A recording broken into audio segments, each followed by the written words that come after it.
देखिए, children have the potential to assimilate knowledge and make meaning of them. From this perspective what is the role of a teacher? बहुत ही प्यारा question, आसान question, सबके number पूरे पूरे आने चाहिए। Children have the potential to assimilate knowledge, यानी आत्मसात कर सकें ज्ञान को और अपना एक मीनिंग निकाल सकें, आत्मसात करके अपना एक मीनिंग निकाल सकें। रचनावादी पर्सपेक्टिव है, कंस्ट्रक्टिविस्ट अप्रोच है, जिसमें बच्चा कुछ खुद से करके नॉलेज को कंस्ट्रक्ट करता है। इस पर्सपेक्टिव से टीचर का रोल क्या होगा, शिक्षक का रोल क्या होगा? तो आपको पता है एनसीएफपी कंस्ट्रक्टिविस्ट स्कूल ऑफ साइकोलॉजी पे बेस्ड है। कंस्ट्रक्टिविस्ट एक अप्रोच है, यानी एक स्कूल है जो कहता है कि बच्चा ज्ञान का निर्माण स्वयं कर सकता है, आपको जस्ट माहौल देने की जरूरत है, एक्टिविटी कराने की जरूरत है। और कंस्ट्रक्टिविज्म के अकॉर्डिंग, रचनावाद के अकॉर्डिंग, टीचर का जो रोल है वो एक डिक्टेटर का ना होकर के, रचनावाद में टीचर का जो रोल होता है वो होता है फैसिलिटेटर का। मतलब आप सिर्फ सुविधा दाता हैं, सीख तो बच्चा अपने आप लेगा, आप तो सिर्फ सुविधाएं प्रदान कीजिए, स्टेज सेटर हैं आप तो, है ना, सुविधा दाता हैं, आप गाइड कीजिए। जरूरी नहीं है कि आपको उसको उंगली पकड़ के चलना भी सिखाना है, बैसाखियां नहीं देनी, खुद से चलने देना है।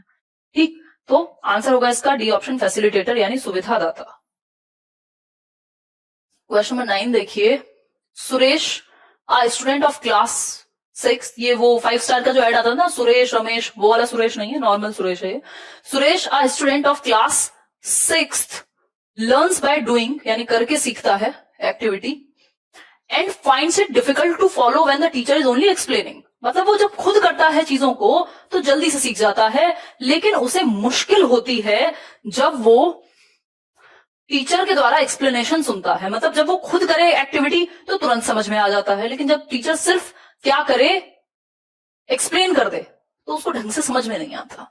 What teaching learning strategy the teacher has to use in her mixed class, यानी ऐसे बच्चे हैं उसकी क्लास में शिक्षक की, जो बच्चे हैं, कुछ बच्चे जिनको सिर्फ करके समझ में आता है, सिर्फ एक्सप्लेनेशन से समझ नहीं आता, कुछ बच्चे ऐसे होंगे जिनको देख के समझ आता होगा, कुछ बच्चे ऐसे होंगे जिनको सुन के समझ आता होगा। दैट मीन्स अलग अलग लर्निंग स्टाइल वाले बच्चे हैं क्लासरूम के अंदर। मिक्स्ड क्लास का मतलब ये है अलग अलग लर्निंग स्टाइल्स वाले बच्चे हैं। 3 मेनली लर्निंग स्टाइल होती हैं, आपको ये पता भी होना चाहिए। विजुअल, जिनको देख के जल्दी से समझ में आता है, ऑडिटरी, जो सुन करके सीखते हैं यानी एक्सप्लेनेशन वगैरह से, और काइंस्थेटिक यानी जिनको एक्टिविटी करके ज्यादा बेहतर तरीके से समझ में आता है। मोर देन 60% विजुअल होते हैं, कुछ 30% के आसपास आई थिंक इसमें 30 या 35% ऑडिटरी, और 5-7% आपके काइंस्थेटिक वाले होते हैं। ठीक, तो हम कौन से मेथड का इस्तेमाल करें मिक्स्ड क्लास में, ये हमने सीटेट में भी समझा है, यदि आपने ठीक से पढ़ा होगा तो, कि डिफरेंशिएटेड इंस्ट्रक्शन का यूज कीजिए, यानी विभेदी अनुदेशन का यूज कीजिए, जिसमें आप डिफरेंट मेथड्स, डिफरेंट वेज का यूज कर रहे हैं बच्चे को सिखाने के लिए। डिफरेंशिएटेड मेथड, डिफरेंशिएटेड इंस्ट्रक्शन भी बोला जाता है इसे। ठीक है, प्ले वे क्यों करोगे, और भी तो बच्चे हैं, मिक्स्ड क्लास की बात हो रही है, ये तो सिर्फ एक बच्चे का एग्जाम्पल है, इस बच्चे के बारे में नहीं पूछा गया। क्वेश्चन को ध्यान से पढ़ो, ये एक एग्जाम्पल देके बताया गया है कि एक बच्चा है क्लास 6 का सुरेश, जिसको दिक्कत होती है जब टीचर एक्सप्लेन करता है, बट वो करके जल्दी सीख लेता है। अब ऐसी स्थिति में टीचर को अपने मिक्स्ड क्लासरूम में कौन सा मेथड अपनाना चाहिए? मिक्स्ड क्लासरूम का मतलब है सुरेश जैसे और भी बच्चे होंगे जिनको सुन के एक्सप्लेन करके अच्छा समझ आ रहा होगा, बट करके नहीं आ रहा होगा। ठीक है, तो उस केस में डिफरेंशिएटेड मेथड या डिफरेंशिएटेड इंस्ट्रक्शन का सहारा लेना चाहिए, जहां multiple ways, different ways use कर सके टीचर। डिफरेंशिएटेड का मतलब ये नहीं बच्चों में विभेद करना है, मेथड अलग अलग यूज करने बच्चे की नीड के अकॉर्डिंग। चाइल्ड सेंटर्ड एजुकेशन का एक बहुत पॉजिटिव मेथड है डिफरेंशिएटेड इंस्ट्रक्शन, विभेदी अनुदेशन, बच्चे की नीड के अकॉर्डिंग इंस्ट्रक्शन देना, वो मेथड्स चूज करना जो बच्चे के लिए बेहतर हो। समझ गए बात? ब्लूम टैक्सोनॉमी का नेक्स्ट लेक्चर करा देंगे इस वीक या नेक्स्ट वीक, कुछ अच्छा होगा। Students will develop their own concepts of mathematics, which method does this example follow, यानी बच्चे जो हैं वो अपने खुद के संप्रत्यय बनाएंगे मैथ्स में, यानी वो खुद नॉलेज का निर्माण करेंगे।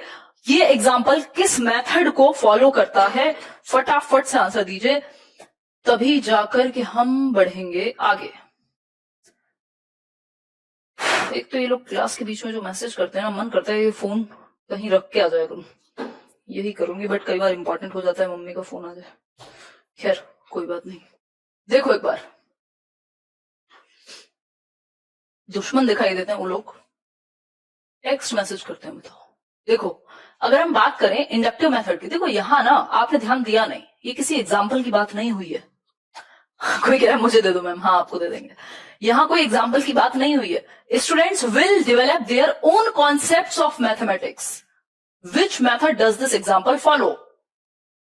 वो खुद के ही कॉन्सेप्ट्स बना देंगे, मतलब उनको अगर एक्टिविटी का मौका दिया जाए तो खुद के कॉन्सेप्ट्स डेवलप करेंगे। कोई एग्जाम्पल दिया है उससे कॉन्सेप्ट डेवलप करना, ये नहीं लिखा हुआ, ठीक है। खुद के मेथड नहीं बना देते हो आप इंडक्टिव मेथड में, आप मेथड तक पहुंचते हो, बना नहीं देते हो, स्पेशली बच्चे के केस में। ये कंस्ट्रक्टिविस्ट मेथड है यहां, यानी रचनावादी पद्धति है कि आप नॉलेज को कंस्ट्रक्ट कर रहे हो, बच्चा नॉलेज को कंस्ट्रक्ट करता है। इंडक्टिव मेथड गलत नहीं था, बट इन्होंने भ्रमित किया है हमें एक क्वेश्चन पूछ करके, क्योंकि ये इशारा एक तरफ देखें तो इंडक्टिव की तरफ भी करता है, लेकिन ये नहीं पूछा कि एग्जाम्पल से कॉन्सेप्ट बनाएगा या कैसे बनाएगा। यहां बात हुई है मैथ्स के अलग अलग कॉन्सेप्ट डेवलप करेगा, मतलब उसके अपने अनुभव के आधार पे वो अपने संप्रत्य बनाएगा। डिफरेंस है दो चीजों में, तो इसलिए आंसर बी ऑप्शन है और ऑफिशियल आंसर भी यही है। और हो भी सकता है ये भ्रमित करने के लिए ए ऑप्शन दिया हुआ है कि आप सेकंड पे जाए ही ना, और कंस्ट्रक्टिविस्ट मना थोड़ी करेंगे इंडक्टिव मेथड को यूज करने के लिए। तो ब्रॉड ऑप्शन ये है, ब्रॉड जो है वो बेटर है। क्वेश्चन नंबर 11 देखिए, which of the following are the characteristics of a good lesson objective? यानी एक अच्छे लेसन ऑब्जेक्टिव, यानी एक लेसन के ऑब्जेक्टिव सेट कर रहे हैं आप, उद्देश्य। भाई मान लीजिए एक चैप्टर पढ़ा रहे हैं नाउन, तो उसका भी तो एक उद्देश्य होगा ना। या फिर मैं ब्लूम्स टैक्सोनॉमी मैंने लास्ट टाइम आपके साथ डिस्कस किया है, तो ये ब्लूम का लेसन प्लान करते समय मेरे दिमाग में ये तो आया होगा ना कि इसका उद्देश्य क्या है। तो इसका एक उद्देश्य तो ये है कि आप ब्लूम की टैक्सोनॉमी को समझ जाएं, है ना। उसमें नॉलेज पर्सपेक्टिव क्या है, कॉम्प्रिहेंशन क्या है, एप्लीकेशन क्या है, एनालिसिस क्या है, सिंथेसिस क्या है, इवैल्यूएशन क्या है, कॉग्निटिव एस्पेक्ट क्या है, अफेक्टिव एस्पेक्ट क्या है, साइकोमोटर एस्पेक्ट क्या है, ये सब समझ जाएं। दूसरा, आप बच्चे को सिखाना समझ जाएं कि आप जब एग्जाम में जाएंगे, पहले तो आप अपने एग्जाम में जाएंगे तो ब्लूम से रिलेटेड क्वेश्चन आप सॉल्व कर पाए, फिर बाद में आप क्लासरूम में भी इसको यूज कर पाए। ये मैंने ऑब्जेक्टिव सेट किए होंगे अपने दिमाग में कि आपको ये चीजें सिखानी है कि आप ये ऑब्जेक्टिव्स अचीव कर ले। तो कौन सी एक विशेषता है एक अच्छे लेसन ऑब्जेक्टिव की कि आपने प्रॉपर तरीके से क्या किया है, उद्देश्य निर्धारित किए हैं एक लेसन के। कौन सी एक विशेषता है इस चीज की? रिलायबिलिटी यानी विश्वसनीयता, कॉम्प्रिहेंसिबिलिटी, मेजरेबिलिटी या क्रिटिकलिटी? बताइए। आंसर इसका रिलायबिलिटी नहीं होगा। हर जगह पे हम सेम आंसर नहीं चेप सकते। रिलायबिलिटी का मतलब होता है जब बार बार टेस्ट लेने पे सेम रिजल्ट आए। आपका वो दोस्त जो कभी भी मुसीबत पड़े हमेशा काम आता है, जब आपको जरूरत पड़ती है काम आता है, रिलायबल है, विश्वसनीय है ना। तो reliability is a different thing. यहां ऐसा नहीं लिखा कि जितनी बार टेस्ट लो सेम आए।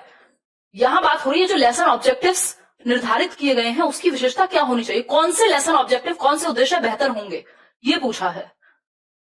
वो उद्देश्य बेहतर होंगे जिनकी मेजरेबिलिटी हो, जिनमें मापनीयता हो, जिनको आप माप पाओ। भाई मैंने dash dash dash objective set किए थे, अब जब तक मैं माप ना पाऊं, जब तक उनको मेजर ना कर पाऊं, जब तक मुझे पता कैसे लगेगा कि मैंने अचीव किए क्या नहीं किए।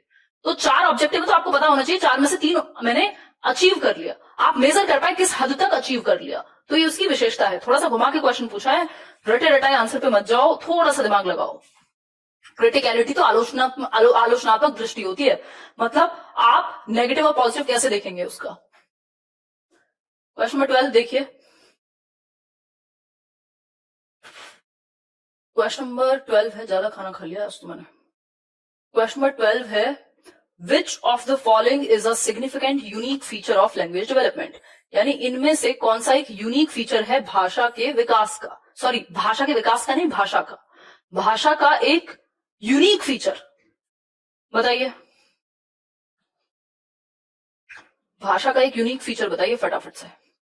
लाइक शेयर करने के बाद बताइएगा, तब आंसर सही होते हैं, कृपा सही रहती है वो ग्रीन चटनी जैसी। देखो एक बार, देखो देखो, हाँ 12th का सी, लैंग्वेज इज लॉजिकल। मैथ्स क्या है फिर अगर लैंग्वेज ही लॉजिकल है तो? साइंटिफिक, साइंस क्या है फिर? रीजनिंग क्या है फिर? ये तीनों बिल्कुल सही हैं, लेकिन जरूरी नहीं है हमेशा लैंग्वेज रीजनेबल हो, हमेशा लैंग्वेज साइंटिफिक हो, हमेशा लैंग्वेज लॉजिकल हो। कई बार आप ऐसे ऐसे गाने, ऐसी ऐसी कविताएं लिख रहे हैं जिनका लॉजिक से दूर दूर तक नाता नहीं है, वो आपकी इमेजिनेशन से रिलेटेड है। ठीक होने को ये हो सकते थे, बट ये कैरेक्टरिस्टिक नहीं है, विशेषता नहीं है भाषा की। जब भी हमने लैंग्वेज का चैप्टर पढ़ा होगा, हिंदी इंग्लिश की पेडागोजी अगर ना देखी हो यहीं देख लेना, लेट्स लर्न पे सर्च करके, हमने डिस्कस किया हुआ है कि लैंग्वेज के फीचर्स होते हैं कि लैंग्वेज आर्बिट्रेरी है, language consist symbols, language communication में काम आती है, ये सारे फीचर्स हैं, लैंग्वेज की विशेषताएं हैं। तो जो हमने पढ़ा है उसके अकॉर्डिंग जाएंगे ना। लैंग्वेज कंसिस्ट्स ऑफ सिंबल्स, ये एक यूनिक फीचर है कि भाषा सिंबल्स से बनी होती है। ठीक, अब इसमें अगर आप तर्क लगाओगे तो हर जगह फिर तो आप कहोगे कि मैथ्स भी सिंबल से बना है। अरे तो मैथ्स में भी तो लैंग्वेज यूज हो रही है ना। तो लैंग्वेज कंसिस्ट्स ऑफ सिंबल्स, इसको ऐसे समझने की जरूरत है, इसलिए डी ऑप्शन बेटर है। ये बाकी सब्जेक्ट्स में भी हो सकता है, बट ये जो खेल है ये भाषा की विशेषता है कि इसमें सिंबल्स होंगे ही होंगे। आर्बिट्रेरी होता है कि जो लिखा जाता है और जो उसका मीनिंग होगा वो डिफरेंट होगा। मैं इस वॉच को वॉच लिखूं, उस वॉच के लिखे जाने से इस वॉच का क्या संबंध है? वो WATCH वॉच को ये वॉच कहेंगे, या फिर मैंने नाम इसका वॉच रख दिया होता, इस पेन को वॉच लिख देती मैं, कोई संबंध नहीं होता। जैसी लिखी जाती है और जो मीनिंग होता है उसका, मतलब स्वच्छंद है, इंडिपेंडेंट है, जैसी लिखी जाती है और जो उसका मीनिंग होता है। आर्बिट्रेरी का मतलब ये होता है। ठीक है, आगे बढ़ेंगे। क्वेश्चन नंबर 13 देखिए, the basic step towards language learning is, यानी भाषा सीखने की दिशा में मूल कदम या बेसिक कदम बताइए। क्वेश्चन थोड़े से घुमावदार हैं तो थोड़ा सा समझने की कोशिश कीजिएगा। अगर दिमाग फ्रेश रख के समझेंगे तो समझ में आएगा। मैं आपको लॉजिक के साथ डिस्कस कर रही हूं। बताइए, the basic step towards language learning is what? Basic step, identifying source of the sound, sound discrimination, visual discrimination या साउंड पर्सोनिफिकेशन। कोशिश कीजिए आंसर करने का, कोशिश कीजिए, कोई बात नहीं, गलत हो रहे हैं सही भी होंगे। साउंड डिस्क्रिमिनेशन, जब आप वो फोनेटिक एस्पेक्ट समझने लगते हैं, जब आप ध्वनि में भेद करने लगते हैं, तभी तो आप भाषा को समझ पाएंगे। अगर आपको एक ही साउंड लग रही हो, आप डिस्क्रिमिनेट ही नहीं कर पा रहे कि मेल बोला है या कुछ और, एक सेम ध्वनि का मोल बोला है फॉर एग्जाम्पल, मतलब ध्वनि का ही तो खेल है ना भाषा में। बेसिक स्टेप तो यही है कि बच्चा डिस्क्रिमिनेट करने लगे, समझे तो सही कि पानी बोला है कि कुछ और बोला है। ठीक है, पानी है कि पान है, तो साउंड का ही तो खेल है ना। कई बार मात्रा तो बाद में पता चलेगी ना, जब तक वो साउंड को डिस्क्रिमिनेट नहीं करेगा तब तक भाषा नहीं समझ पाएगा। ठीक है, identifying source of the sound, तो फिर तो आप लिंग्विस्ट बन जाएंगे ना। भाषाविद थोड़ी बनाना है बच्चे को, भाई सोर्स वो आई कहां से है, बनी कहां से, ये तो लिंग्विस्ट का काम है जो लैंग्वेज पर रिसर्च करते हैं। बात हो रही है basic step towards language learning, तो साउंड को डिस्क्रिमिनेट करना सीख पाए बच्चा। सुंदर कैसे बनेगी साउंड, पर्सोनिफाई कैसे होगी, विजुअल डिस्क्रिमिनेशन क्या है, सब बाद में। सबसे पहले है साउंड, क्योंकि भाषा जब आप दुनिया में आ रहे हैं तो साउंड से तो आप ग्रहण कर रहे हैं ना। लिसनिंग होती है सबसे पहले। चार आपकी बेसिक स्किल्स हैं लैंग्वेज की, LSRW, लिसनिंग, स्पीकिंग, रीडिंग और राइटिंग। तो सबसे पहले तो जब आप दुनिया में आते हैं तो लिसनिंग ही होती है ना, पहले आप सुन के ही तो भाषा सीखते हैं। तो इसमें क्या करेंगे, साउंड डिस्क्रिमिनेट करेंगे। साउंड डिस्क्रिमिनेट करेंगे तो सुन के समझने लगेंगे, अगर सेम साउंड लगेगी तो फिर क्या समझेंगे। नेक्स्ट क्वेश्चन देखिए एक बार, question number 14, cognitive development in the early years is significantly influenced by which of the following, यानी जो संज्ञानात्मक विकास है, यानी जो मेंटल डेवलपमेंट है, जो इंटेलेक्चुअल डेवलपमेंट है, जो आपकी संज्ञान, जो आपकी सोचने समझने, डिसीजन मेकिंग की पावर्स जो है, रीजनिंग की जो क्षमताएं हैं, वो किस चीज से इन्फ्लुएंस्ड होती हैं शुरुआती सालों में आपके जीवन में, यानी 5, 6, 7, 8, 10 साल तक मुश्किल से। बताइए। पहला है इमोशनल डेवलपमेंट, दूसरा है लैंग्वेज डेवलपमेंट, तीसरा है क्रिएटिविटी, फिर है सोशल डेवलपमेंट। आसान है आंसर, बट आप गलत आंसर देंगे क्योंकि आप 36 जगह 36 तरह से समझते हैं और फिर आप कंफ्यूज होते हैं। हमेशा मैं बोलती हूँ, कोई भी एक टीचर पहले पूरी तरह से जांच लीजिए, अपनी मन की शांति कर लीजिए, लेकिन फिर पूरा सिलेबस करिए उस टीचर के साथ, उस व्यक्ति के साथ, पूरा उसका मेथड समझिए और उस तरीके से पढ़िए। और जब कंप्लीट हो जाए तब आप अपना, जब जितना आपका सेल्फ लर्निंग है वो हो जाए, आपका होमवर्क हो जाए, आपने खूब प्रैक्टिस कर ली, तब सोचो कहीं और जाना है। नहीं तो अगर आप एक टीचर से दूसरे टीचर में भटकते रहेंगे, कंफ्यूजन के सिवा और कुछ नहीं होगा, है ना। देखो एक बार, अगर हम बात करें कॉग्निटिव डेवलपमेंट की, तो cognitive development in the early years is significantly influenced, भाषा से प्रभावित होता है संज्ञानात्मक विकास। अगर आपने सीटेट में भी मेरे साथ डिस्कशन किया है तो आपको याद होगा, 2 या 2 से अधिक भाषाएं बच्चे को सीखनी चाहिए। क्यों? क्योंकि वो उसके संज्ञानात्मक विकास में हेल्पफुल होती हैं। वो एबोरिजिन्स और aboriginals are now identified as dash. बताइए भाई, एबोरिजिन्स और एबओरिजिनल्स नाउ आइडेंटिफाइड एज। अब ये ऐसा क्वेश्चन है जो अपनी मर्जी से इन्होंने दे दिया। राहुल, आपको भी नहीं आ रही क्या आवाज? एक बार बताना आवाज ठीक आ रही है या नहीं। उषा जी बताओ एक बार, बहुत दिन बाद दिखे हो आज आप। कुछ लोग तो बिना मतलब परेशान करने वाली बात करते हैं। सी सी सी सी सी सीफा कोरोना है। ओके आ रही है, यस यस यस, बहुत बढ़िया जी, शाबाश, धन्यवाद। चलिए, वॉइस इज क्लियर। गगन मीत या जो भी नाम है आपका कह रहे हैं, देखो इनको आदिवासी, प्रिमिटिव्स या वन जातीज की जगह इनको दर्जा दिया गया है आज की डेट में एसटीज का, स्केड्यूल्ड ट्राइब्स का, स्केड्यूल्ड ट्राइब्स का, अनुसूचित जनजाति कहा गया है आदिवासी, या फिर जो हम बात करते हैं एबोरिजिनल्स की। ठीक है, ये बिल्कुल फैक्चुअल क्वेश्चन है, ये आपके इवन बाकी सब्जेक्ट से भी रिलेटेड हो सकता है। कुछ क्वेश्चन ऐसे मिल जाएंगे जो अचानक से आपके सामने प्रेजेंट होंगे। ये एक चीज है, व्हाट इज BYOD अप्रोच, ये हम बैचेस में भी करेंगे। BYOD अप्रोच है क्या, और कभी मौका मिला तो आपके साथ भी डिस्कस हो जाएगा। व्हाट इज BYOD अप्रोच, बताइए। किसमें? ICT में, इंफॉर्मेशन कम्युनिकेशन टेक्नोलॉजी।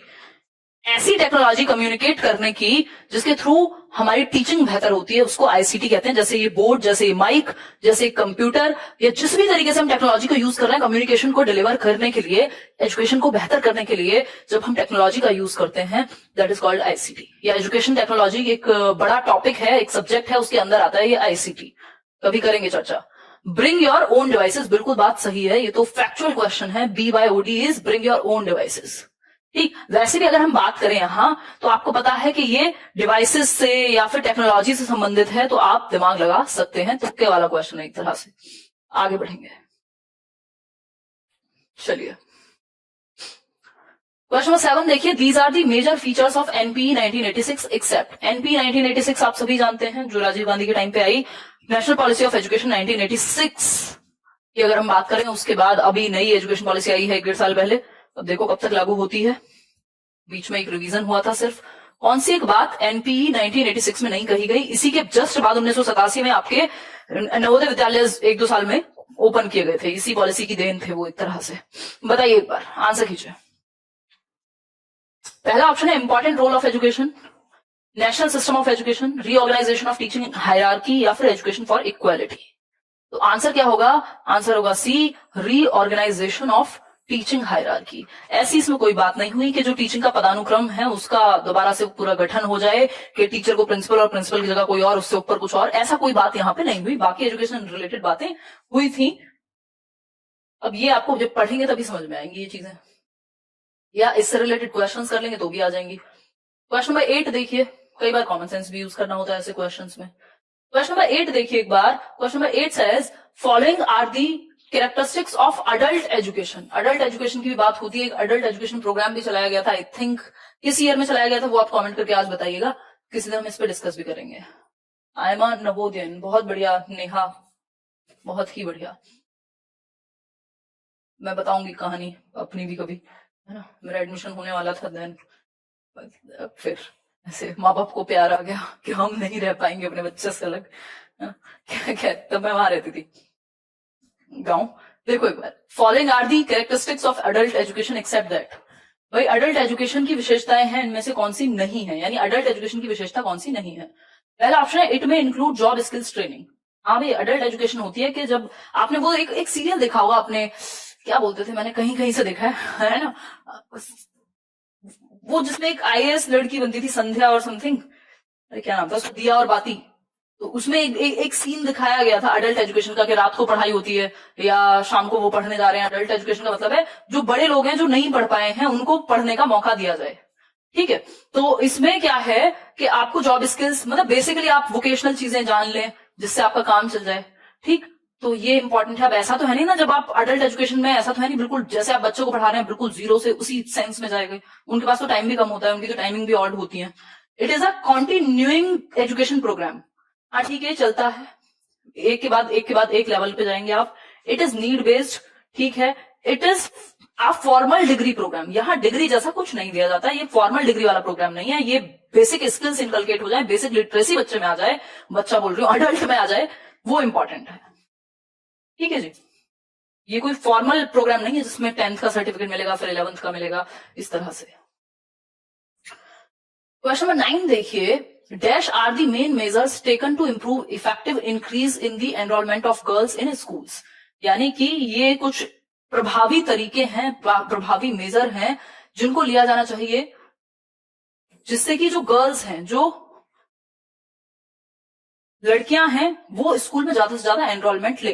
कई बार आप देखते हैं स्पेशली ग्रामीण क्षेत्र में आज की डेट में भी कि लड़कियों को स्कूल नहीं भेजा जाता।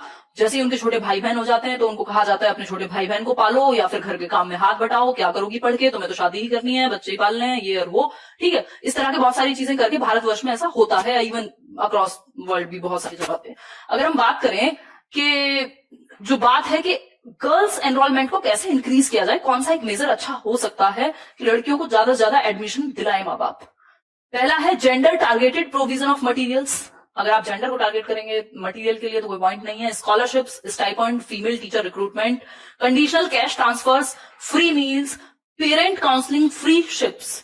देखो ये कंडीशनल कैश ट्रांसफर का तो कोई पॉइंट नहीं है कि कंडीशन है तो कैश मिलेगा, और ये और वो फ्री मील्स ये तो सभी के लिए होते हैं कई बार। ठीक, gender targeted provision of materials, material सिर्फ गर्ल जेंडर को दिया, मतलब फीमेल जेंडर को दिया जाए वो भी गलत है। ठीक, बेस्ट क्या हो सकता है यहाँ पे, आपको इन दोनों में से क्या बेस्ट नजर आ रहा है? Parent counselling is good, freeships is also good, but better option is B option. क्यों? क्योंकि एक तो स्कॉलरशिप्स यही आ गया, मतलब फ्री शिप्स तो यहीं पे कवर कर लिया। भाई बेटर आंसर वो है जिसमें बाकी के ऑप्शंस इंक्लूड हो जाएं। स्टाइपेंड कुछ उनको महीने का कुछ मिल रहा है कि पढ़ाई लिखाई के लिए कुछ उनको खरीदना हो कुछ है, या वो सारी चीजें मिल रही हैं। ठीक है, आजकल तो आप देखते हैं गवर्नमेंट हॉस्पिटल्स में अगर बच्ची का जन्म होता है तो गवर्नमेंट कुछ एक स्टाइपेंड देती है या कुछ एक ग्रांट देती है, तो ताकि जो फीमेल फीटस है या फिर जो गर्ल चाइल्ड बोल रही हूँ कि जो जन्म है, बर्थ ऑफ अ गर्ल, उसको प्रमोट किया जाए, लोग उसको भ्रूण हत्या ना करें या समथिंग लाइक दैट। तो क्या कर दिया, रिवॉर्ड रख दिया, क्योंकि स्किनर इज विनर कहा जाता है ना, भाई स्किनर क्या है, रीइंफोर्समेंट दो, रिवॉर्ड दो, कैसे भी डांस करा लो लोगों से। ठीक, तो स्टाइपेंड्स भी हो। फीमेल टीचर रिक्रूटमेंट, ये भी एक बहुत बड़ी बात है। क्यों है बात?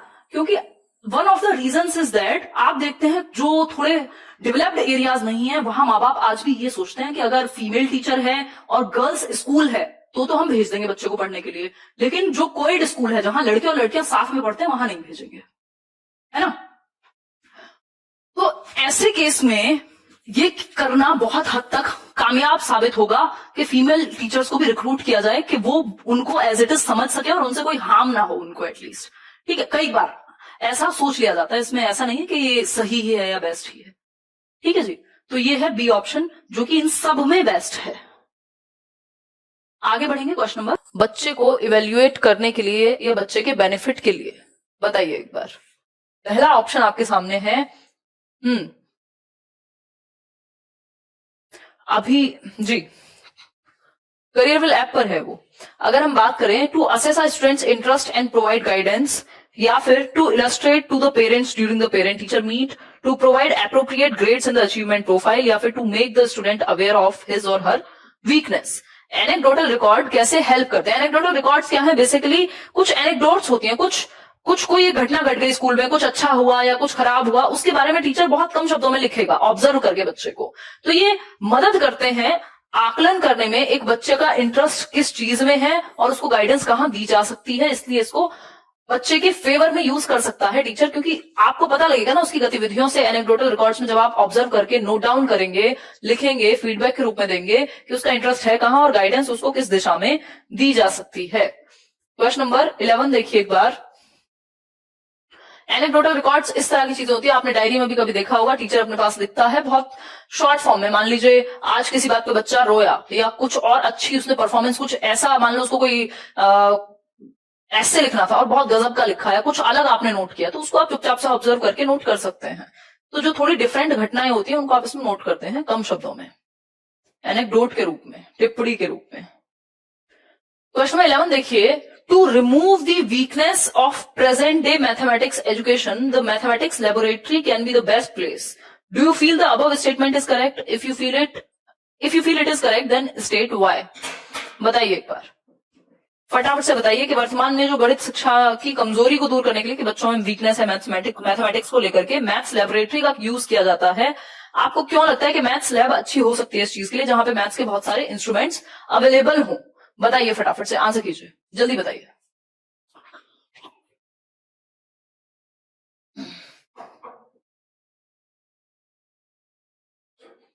दीजिए जवाब। पहला ऑप्शन है the lab setup can provide scope for greater involvement of both mind and the hand which facilitates cognition. बात तो ठीक लग रही है। Every school is trying to establish a maths laboratory in the school, ये तो कोई पॉइंट नहीं है। स्टूडेंट्स आर पैसिव लर्नर्स, ऐसा तो कभी हो ही नहीं सकता कि बच्चा पैसिव हो। Mathematics is a very difficult subject to teach on a regular class, ये भी कहना गलत है। बात यह है सब्जेक्ट मुश्किल और आसान नहीं, यहाँ पे तरीका इंपॉर्टेंट है। The lab setup can provide scope for greater involvement of both mind and the hand. आपने देखा होगा, मेरे फादर मैथ्स के टीचर थे, तो आजकल मैथ्स की वो आती है, प्रॉपर किट आती है, टूल किट और वो सब, उसमें बहुत सारे इंस्ट्रूमेंट्स आपको मिल जाएंगे। तो वो बच्चे को एक्टिव रखने के लिए है, जिसमें वो अपने दिमाग के साथ साथ हाथों से भी इन्वॉल्व हो अलग अलग चीजों में, इंटरेस्ट क्रिएट होगा मैथ्स की लैब से बच्चे में। आगे बढ़िए, क्वेश्चन नंबर 12 देखिए। Drama is a valuable tool for use in a classroom, it caters to. Drama या रोल प्ले मेथड की अगर हम बात करते हैं, ड्रामा की बात मोरेनो करते हैं, जेकॉब एल मोरेनो, ठीक। अगर हम बात करें, drama is valuable tool for use in a classroom, एक इंपॉर्टेंट टूल है, क्यों? इसकी एक्सप्लेनेशन फाइंड आउट करनी है। चारों ऑप्शंस पढ़िए, फिर हम आगे बढ़ जाएंगे। बताइए प्लीज, जल्दी आ जाए करिए, आने लगता है, नींद आने लगती है, ससुराल में मॉर्निंग में 5 बजे उठना होता है। मैं पक्का कोशिश करूंगी कल से 9:15 बजे ही हम शुरू कर दें, 9:15 पे, पक्का। आपने ये भारी बात कह दी है, तो इसका ख्याल हमें रखना पड़ेगा, ठीक है जी। देखिए एक बार, तो drama is a valuable tool for use in a classroom, it caters to students who like to move and interact with others, students who are very active and expressive, students who are challenged by reading and writing, students who can memorise and speak well. देखिए एक बार, who like to move and interact, सबसे ज्यादा active बच्चा कहाँ है?